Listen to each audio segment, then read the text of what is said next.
دشمن کی خفیہ تنظیم برسوں سے پاکستان کو اپنا ہدف بنائے بیٹھی ہے۔ محروم طبقے کے نوجوان اغوا کیے جاتے ہیں، سوچ چھین لی جاتی ہے، ذہن بدل دیے جاتے ہیں اور انہیں انجانے میں دھکیل دیا جاتا ہے دہشت گردی اور بدامنی کی گہری تاریکی میں۔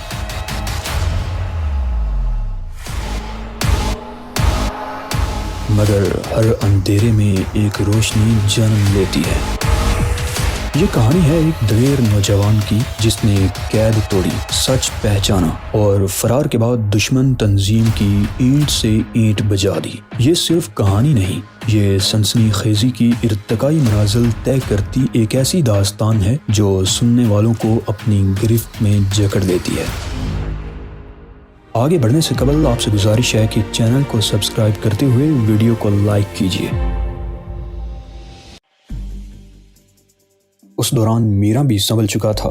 اس نے میری پشت پر پہنچ کر 2 ہتھڑ میری گردن پر رسید کر دیا۔ میں کراتا ہوا منہ کے بل فرش پر ڈیر ہو گیا۔ رائفل کا بٹ بھی میرے ہاتھ سے نکل گیا تھا اور اس سے پہلے کہ میں سنبھل سکتا وہ دونوں مجھ پر پل پڑے۔ گونسے اور ٹھوکریں میرے جسم کے ہر حصے کی مزاج پرسی کرنے لگی۔ وہ دونوں گینڈوں کی طرح طاقتور تھے۔ ان کے گونسوں اور ٹھوکروں میں بڑی جان تھی۔ مجھے ادموا کر کے چھوڑ دیا اور دونوں تیزی سے کمرے سے باہر نکل گئے۔ آچر نے بڑی پھرتی سے دروازہ بند کر کے تالا لگا دیا تھا۔ اس کے منہ سے اب بھی گندی گالیوں کا طوفان امڑ رہا تھا۔ آنکھوں کی سرخی کچھ اور بڑھ گئی تھی، لیکن ایک بات میں نے خاص طور پر نوٹ کی تھی کہ وہ دونوں بری طرح ہانپنے لگے تھے۔ اگر لڑائی چند منٹ اور جاری رہتی تو میں ان دونوں کو ڈھیر کر دیتا۔ آچر، میں چیختا ہوا دروازے کی طرف لپکا۔ میرے جسم پر جتنی چوٹیں لگی ہیں مجھے یاد ہیں، تم بھی یاد رکھنا۔ یہاں سے جانے سے پہلے ایک ایک چوٹ کا حساب لوں گا، تم سے نہیں چھوڑوں گا۔ مجھے لپکتے دیکھ کر وہ دونوں دروازے سے کئی قدم پیچھے ہٹ گئے تھے۔ آچر نے رائفل تان لی اور خونخوار نظروں سے میری طرف دیکھتے ہوئے غرایا۔ اگر رئیس کبو کا ڈر نہ ہوتا تو میں اس رائفل کی ساری گولیاں تمہارے جسم میں اتار دیتا۔ اب بیٹھ کر اپنی چوٹیں سہلاتے رہو، اگر ضرورت پڑی تو کسی وقت تمہاری اور خدمت کر دوں گا۔ خدمت تو اب میں تمہاری کروں گا، میں نے بھی چیخ کر کہا۔ وہ دونوں گالیاں بکتے ہوئے وہاں سے چلے گئے۔ میں کچھ دیر تک دروازے کی سلاخیں پکڑے کھڑا رہا اور پھر دیوار کے ساتھ ٹیک لگا کر بیٹھ گیا۔ میرے جسم کا جوڑ دکھ رہا تھا۔ کم بختوں نے بڑی زوردار مار لگائی تھی۔ مجھ سے بھی اندازے کی ذرا سی غلطی ہوئی تھی، لیکن اس غلطی کا یہ فائدہ ضرور ہوا تھا کہ مجھے ان کی طاقت کا اندازہ ہو گیا تھا۔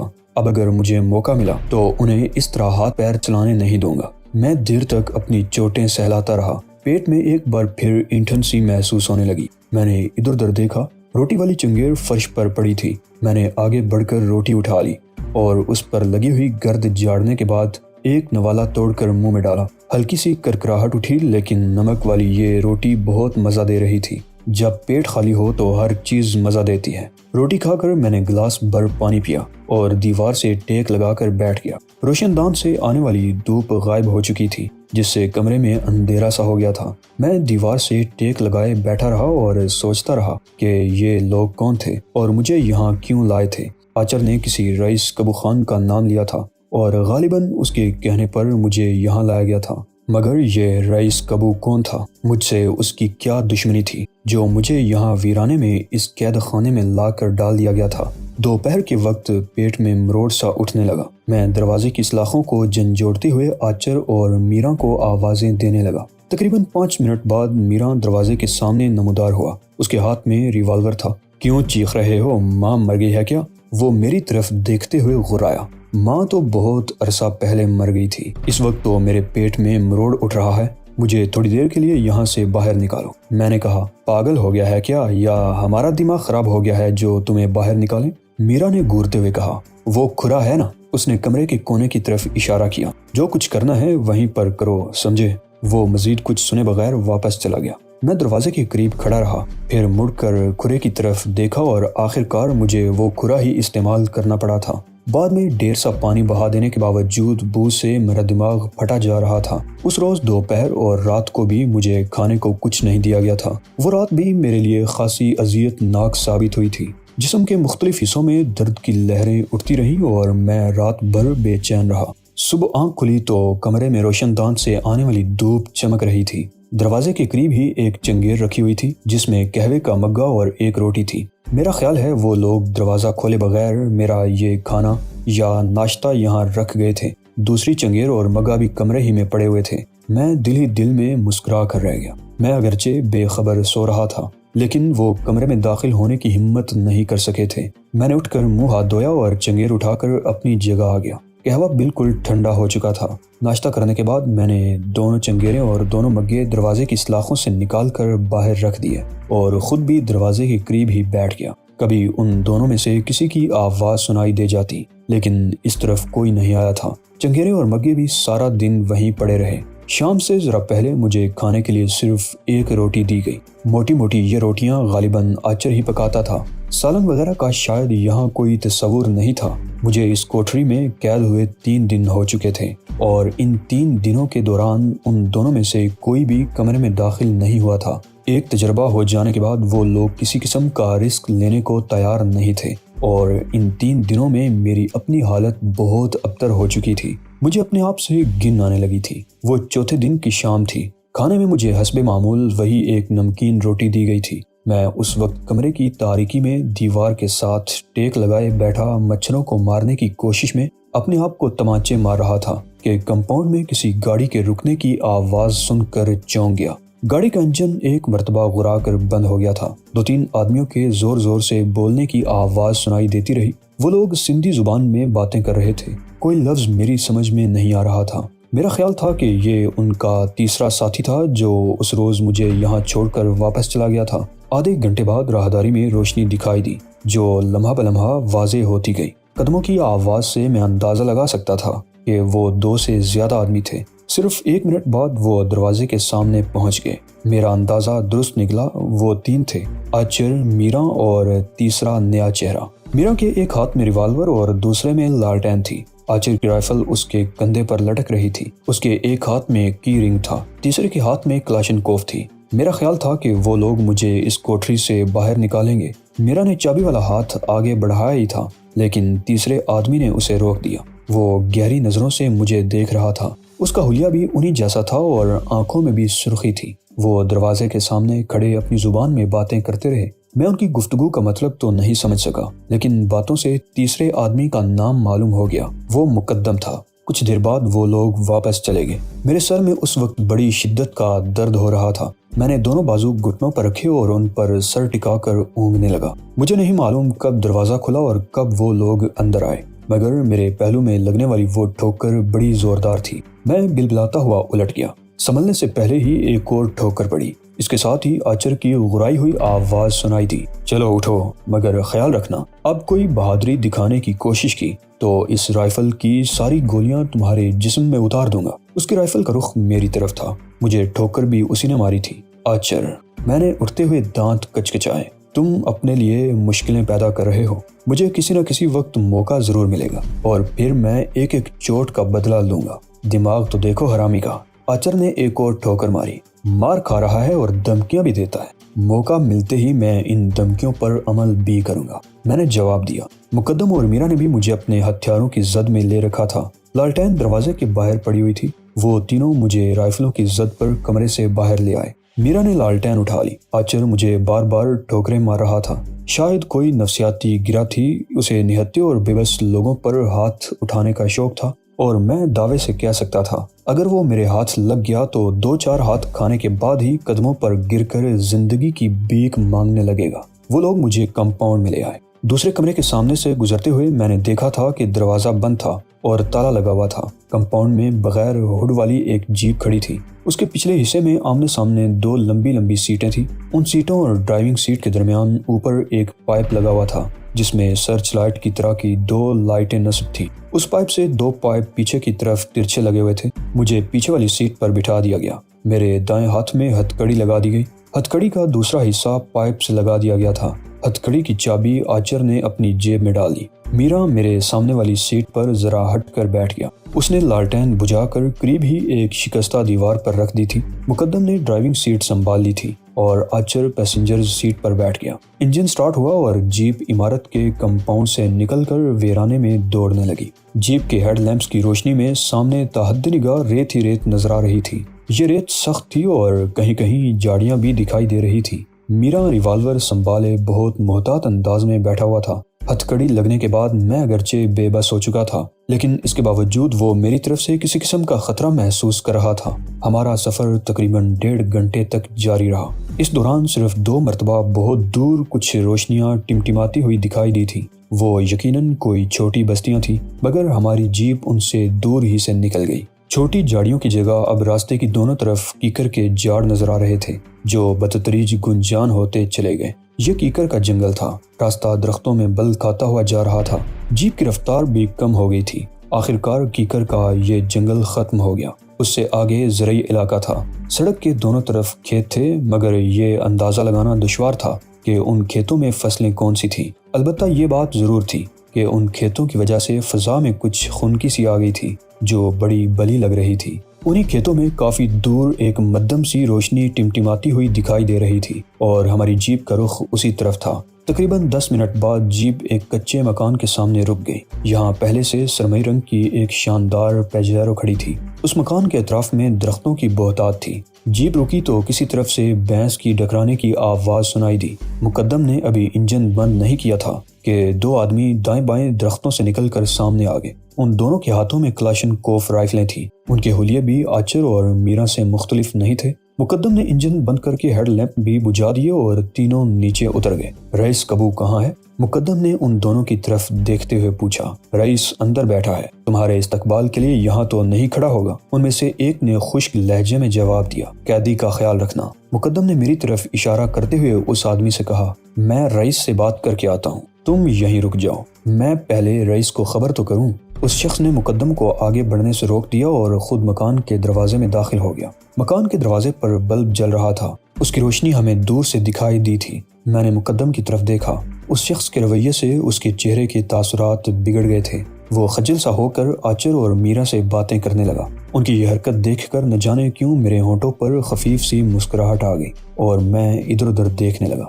مکان کے دائیں طرف شاید مویشیوں کا باڑا تھا۔ بھینس کے ڈکرانے کی آواز بھی اسی طرف سے آئی تھی اور ہوا کے ساتھ گوبر کی ناگوار بو بھی آ رہی تھی۔ مجھے اندازہ لگانے میں دشواری پیش نہیں آئی کہ یہ کسی سندھی وڈیرے کا ڈیرا تھا۔ پجیرو جیسی شاندار اور قیمتی گاڑیاں انہی وڈیروں اور جاگیرداروں کے پاس زیادہ نظر آتی ہیں۔ یہ لوگ غریب کسانوں کا خون چوس چوس کر جس طرح دولت سمیٹتے ہیں، اس کے بارے میں سبھی جانتے ہیں۔ کڑاکی کی سردی اور گرمیوں کی چلچلاتی دھوپ میں زمین کا سینہ چیر کر اناج پیدا کرنے والے کسان اور ہاری تونان شبینہ تک کو محتاج رہتے ہیں، اور یہ وڈیرے اور جاگیردار عیش کرتے ہیں۔ لیکن مجھے یہاں کیوں لایا گیا تھا؟ اس سوال کے ساتھ ہی میرے ذہن میں ایک خیال ابھرا تھا۔ سندھ میں وڈیروں کی پرائیویٹ جیلوں کے چرچے عام تھے۔ یہاں ہاریوں سے دن بھر کھیتوں میں بےگار لی جاتی تھی اور شام ہوتے ہی انہیں جیل میں بند کر دیا جاتا تھا۔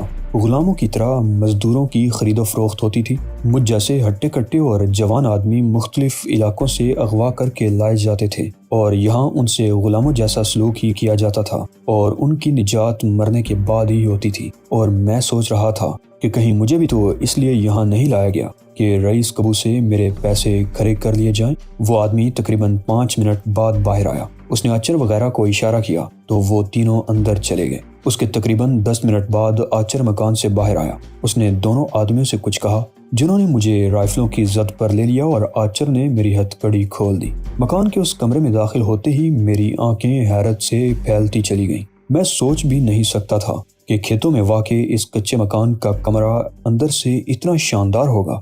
دبیز قالین، ایک طرف کنگ سائز ڈبل بیڈ جس پر ہلکے نیلے رنگ کی سلکی چادر بچھی ہوئی تھی، اس کے سامنے آرام دہ اور قیمتی صوفے، ایک کونے میں سفید فارمیکا کی خوبصورت الماری، اس کے ساتھ ڈریسنگ ٹیبل اور ایک طرف خوبصورت ٹرالی پر رنگین ٹی وی اور نچلے حصے میں VCR رکھا ہوا تھا۔ دیوار پر خوبصورت فریموں میں عورتوں کی عریاں اور نیم عریاں تصویریں آویزاں تھیں۔ بہت شاندار کمرہ تھا۔ ہر چیز شاندار تھی، اور ان میں سب سے زیادہ شاندار چیز تھی جو ایک صوفے پر نظر آ رہی تھی۔ اسے دیکھ کر بھارتی اداکارہ مادھوری کا تصور ذہن میں ابھر آیا، مگر وہ مادھوری سے زیادہ حسین تھی، اور صوفے پر اس کے بیٹھنے کا انداز اس سے بھی زیادہ حسین تھا۔ اس نے گلابی رنگ کا شب خوابی کا لباس پہن رکھا تھا۔ ایک گھٹنا بچھا ہوا سا تھا اور دوسرا اٹھا ہوا۔ لباس ذرا سا سرکا ہوا تھا اور اس کے اندر کچھ گلابیاں سی نظر آ رہی تھی۔ وہ ناخنوں پر پالش کر رہی تھی۔ اس نے ایک نظر میری طرف دیکھا اور پھر دوسرا گھٹنا بھی نیچے کر لیا۔ دوسرے صوفے پر رئیس کبو خان بیٹھا ہوا تھا۔ وہ 6 فٹ قد کا مالک گورا چٹا آدمی تھا۔ کلین شیو لگتا تھا، جیسے تھوڑی دیر پہلے ہی شیو کیا ہو۔ اس نے گرے رنگ کا سفاری سوٹ پہن رکھا تھا۔ وہ گہری نظروں سے میری طرف دیکھتا رہا، پھر آچر کی طرف دیکھتے ہوئے بولا، کیا حلیہ بنا رکھا ہے اس کا؟ مارا پیٹا تھا کیا؟ اس نے بھاگنے کی کوشش کی تھی رئیس، آچر نے جواب دیا۔ میرا پر حملہ کر دیا تھا، اگر میں نہ بچاتا تو یہ اس کا گلا گھونٹ دیتا۔ تھوڑی بہت سزا تو دینی ہی پڑی تھی رئیس، بڑا غضبناک ہے یہ چھوکرا۔ کوئی مانی شانی بھی دیا ہے یا بھوکا رکھا ہوا تھا؟ رئیس کبو نے پوچھا۔ شام کو مانی دیا تھا رئیس، آچر نے جواب دیا۔ روشن؟ رئیس کبو نے ایک آدمی کی طرف دیکھا۔ جی سائیں۔ اس نے فوراً ہی رئیس کے سامنے ہاتھ جوڑ دیے۔ اس کو غسل خانہ دکھاؤ اور جمال کا کپڑوں کا ایک جوڑا بھی دے دو، میرا خیال ہے اس کی پینٹ اسے پوری آ جائے گی، رئیس کبو نے کہا اور آچر وغیرہ کی طرف دیکھتے ہوئے بولا، تم لوگ باہر جا کر بیٹھو، 1 گھنٹے بعد یہاں سے روانہ ہو جانا ہے تمہیں۔ جی سائیں۔ آچر وغیرہ نے بھی ہاتھ جوڑ دیے اور الٹے قدموں چلتے ہوئے کمرے سے باہر نکل گئے۔ روشن نے رائفل سے مجھے اشارہ کیا۔ کمرے سے باہر نکلتے ہوئے میں نے ایک بار پھر صوفے پر بیٹھی ہوئی اس قیامت کی طرف دیکھا۔ یہ مکان اندر سے خاصا بڑا تھا، 3-4 کشادہ کمرے تھے۔ روشن مجھے جس کمرے میں لے کر آیا تھا وہ بھی پہلے کمرے سے زیادہ مختلف نہیں تھا، البتہ اس کی دیواروں پر برہنہ تصویریں نظر نہیں آ رہی تھی۔ اس کمرے میں داخل ہونے سے پہلے روشن نے آواز دے کر اپنے دوسرے ساتھی کو بھی بلا لیا تھا۔ وہ مجھے رائفل کی زد پر لیے کھڑا رہا اور روشن الماری کھول کر اس میں ٹنگے ہوئے کپڑے ٹٹولنے لگا۔ اس نے نیلے رنگ کی ایک پینٹ اور اسی رنگ کی ٹی شرٹ نکال کر میری طرف اچھال دی۔ غالباً یہی کپڑے سب سے زیادہ استعمال شدہ تھے۔ وہ مجھے کمرے سے نکال کر مکان کے عقبی صحن میں لے آئے، جہاں ایک طرف غسل خانہ بنا ہوا تھا۔ روشن نے بتی جلا دی اور مجھے اشارہ کیا۔ میں نے اندر داخل ہو کر دروازہ بند کر لیا۔ میری حالت دیکھ کر دوسروں کو بھی کراہت محسوس ہوتی ہوگی، اور شاید اس لیے رئیس کبو نے مجھے نہانے اور کپڑے بدلنے کا حکم دیا تھا۔ مجھے بھی کئی روز بعد نہانے کا موقع ملا تھا اور میں نے غسل خانے میں رکھا ہوا پورا ڈرم خالی کر دیا۔ وہ مجھے ایک اور کمرے میں لے آئے۔ یہ کمرہ ڈرائنگ روم کے طور پر آراستہ تھا اور اس میں خالص دیہاتی قسم کا خوبصورت فرنیچر آراستہ تھا۔ میں ایک کرسی پر بیٹھنے لگا تو روشن چیخ کر بولا، نیچے بیٹھو، نواب کا بچہ کرسی پر بیٹھتا ہے۔ میں قالین پر بیٹھ گیا۔ روشن کے اشارے پر دوسرا آدمی باہر چلا گیا اور روشن رائفل تانے دروازے میں کھڑا رہا۔ چند منٹ بعد وہ آدمی میرے لیے کھانا لے کر آ گیا۔ بنی ہوئی مرغی کا بچا کچا سالن اور 2.5 روٹیاں تھیں۔ بہرحال میں نے اس کھانے کے ساتھ پورا انصاف کیا۔ کھانے کے بعد مجھے گرم گرم چائے بھی پلائی گئی۔ ایک لمحہ کو میرے ذہن میں یہاں سے بھاگنے کا خیال بھی آیا تھا۔ اگر میں ذرا سی ذہانت سے کام لیتا تو میری کوشش کامیاب بھی ہو سکتی تھی، لیکن تصویر کا دوسرا رخ بھی میرے سامنے تھا۔ یہ ان کا علاقہ تھا۔ شکاری کتوں کی طرح میرا پیچھا کریں گے اور یا تو مجھے گولیوں سے چھلنی کر دیں گے یا میں دوبارہ پکڑا جاؤں گا۔ میں نے بھاگنے کا خیال ذہن سے نکال دیا۔ ویسے بھی ان کی باتوں سے میں نے اندازہ لگایا تھا کہ مجھے کہیں اور بھیجا جانے والا تھا۔ اس کمرے کی ایک دیوار پر کونز کلاک بھی لگا ہوا تھا، جس کی سوئیاں 12:30 کا وقت بتا رہی تھی۔ مجھے کچھ اندازہ نہیں تھا کہ یہ کون سا علاقہ ہے، لیکن کرائن بتا رہے تھے کہ رات کا بقایا حصہ بھی سفر کرتے ہوئے ہی گزرے گا۔ 1:30 بجے کے قریب مجھے مکان سے باہر لے آیا گیا۔ رئیس کبو ان لوگوں کے ساتھ جیپ کے قریب کھڑا تھا۔ اس کے ساتھ اس قیامت کو دیکھ کر میری آنکھوں میں چمک سی ابھر آئی۔ سٹون درشت جینز کی ہلکے نیلے رنگ کی پینٹ اور سفید اوپن شرٹ میں وہ قیامت ہی لگ رہی تھی۔ قمیص کے اوپر کے 2 بٹن کھلے ہوئے تھے۔ وہ ہوش اڑا دینے والا منظر دیکھ کر میرے دل کی دھڑکن تیز ہو گئی۔ اسی وقت اس نے بھی گہری نظروں سے میری طرف دیکھا تھا اور میں نے محسوس کیا تھا کہ اس کے ہونٹوں پر بہت خفیف سی مسکراہٹ آ گئی تھی۔ میرا خیال تھا کہ وہ رئیس کبو کے ساتھ پجیروں میں جائے گی، لیکن جب وہ جیپ کی پیسنجر سیٹ پر بیٹھی تو میرے دل کی دھڑکن مزید تیز ہو گئی، گویا یہ بھی وہیں جا رہی تھی جہاں مجھے لے جایا جا رہا تھا۔ مجھے ایک بار پھر ہتھکڑی لگا دی گئی۔ اسٹیئرنگ مقدم نے سنبھال لیا تھا اور آچر اور میرا میرے سامنے والی سیٹ پر بیٹھے تھے۔ میرا ذرا سا سائیڈ میں تھا اور آچر میرے بالکل سامنے بیٹھا تھا۔ تم لوگ کون سا راستہ پکڑو گے؟ رئیس کبو نے مقدم سے پوچھا۔ نگر پارکر والا وڈیرا سائیں، مقدم نے جواب دیا۔ سلیمان شاہ بھی تو راستے میں ہی ہمارا انتظار کر رہا ہوگا، اسے ساتھ لے کر ہم گھاٹیوں کی طرف نکل جائیں گے۔ گھاٹیوں کی طرف مت جانا، سوئی گام کا رخ بھی مت کرنا، دلدلی علاقے کے ساتھ ساتھ سفر کرتے ہوئے کدالیا کی طرف نکل جانا، وہ راستہ زیادہ محفوظ ہوگا۔ رئیس کبو نے کہا۔ جی سائیں، مقدم نے جواب دیا۔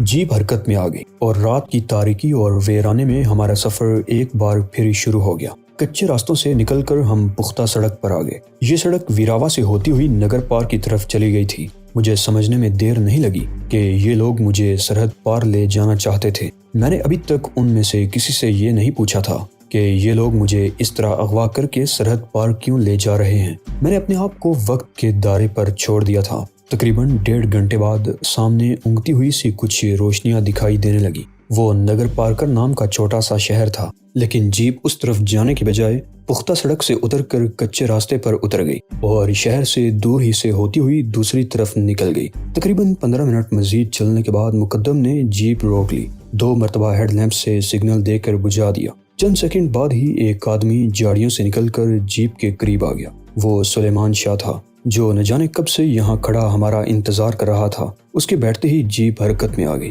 اس مرتبہ مقدم نے ہیڈ لیمپس نہیں جلائے تھے اور راستہ بھی تبدیل کر لیا تھا۔ صورتحال کیا ہے؟ مقدم نے پیچھے مڑ کر سلیمان شاہ سے پوچھا، جو میرے ساتھ بیٹھا ہوا تھا۔ سب ٹھیک ہے، رفتار بڑھا دو، سلیمان شاہ نے جواب دیا۔ مقدم نے جیپ کی رفتار بڑھا دی۔ سخت اور جمی ہوئی ریت تھی، راستہ بہرحال ناہموار تھا جس سے جیپ اچھل رہی تھی اور زوردار جھٹکے لگ رہے تھے۔ میں نے ہتھکڑی والے ہاتھ سے پائپ کو مضبوطی سے پکڑ رکھا تھا۔ تھوڑا ہی فاصلہ طے کرنے کے بعد چھوٹے چھوٹے ٹیلے شروع ہو گئے۔ تاریکی میں بہت دور پہاڑیوں کے تاریک سے ہیولے بھی دکھائی دے رہے تھے۔ جیپ ان ٹیلوں کے گرد چکراتی دوڑتی رہی اور پھر ایک جگہ رک گئی۔ اس وقت 4 بج رہے تھے۔ سلیمان شاہ چھلانگ لگا کر پچھلی سیٹ سے اترا اور ڈرائیونگ سائٹ پر مقدم کے قریب جا کھڑا ہوا۔ اس کے اشارے پر مقدم نے انجن بند کر دیا اور وہ دونوں کسی قسم کی آواز سننے کی کوشش کرنے لگے۔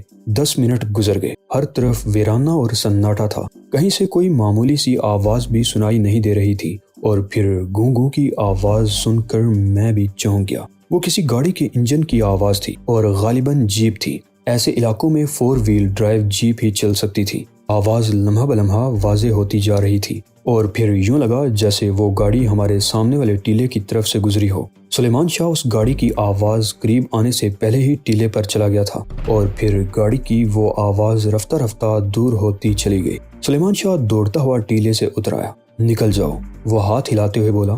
اس وقت راستہ بالکل صاف ہے، جیپ کو جتنی تیز چلا سکتے ہو چلا کر نکل جاؤ۔ مقدم نے ایک زوردار جھٹکے سے جیپ کو آگے بڑھا دیا۔ سلیمان شاہ وہیں رہ گیا اور میں جانتا تھا کہ وہ 2-3 گھنٹوں میں اپنے ٹھکانے پر پہنچ جائے گا۔ جیپ ٹیلے کے اوپر سے گھوم کر تیز رفتاری سے دوڑنے لگی۔ یہ راستہ زیادہ ناہموار تھا، بڑے زبردست جھٹکے لگ رہے تھے۔ میں 2 مرتبہ اپنی سیٹ سے گرا تھا۔ تقریباً آدھے گھنٹے تک جیپ اسی طرح دوڑتی رہی اور پھر اس کی رفتار کم ہو گئی۔ ان سب نے اطمینان کے سانس لیے تھے۔ رات اختتام پذیر تھی۔ ڈینجر زون سے نکل آنے کے بعد وہ سبھی مطمئن ہو گئے تھے۔ رات کے ابتدائی حصے میں اگرچہ مجھے بڑے زور کی نیند آ رہی تھی، لیکن اب نیند کا کوسوں دور تک نام و نشان تک نہیں تھا۔ میرے سامنے والی سیٹ پر بیٹھے ہوئے میرا اور آچر بار بار اونگ رہے تھے۔ انہیں اس طرح اونگتے دیکھ کر میرے ذہن میں اچانک ہی ایک خیال ابھرا اور میں نے اس خیال کو عملی جامہ پہنانے کا فیصلہ کر لیا۔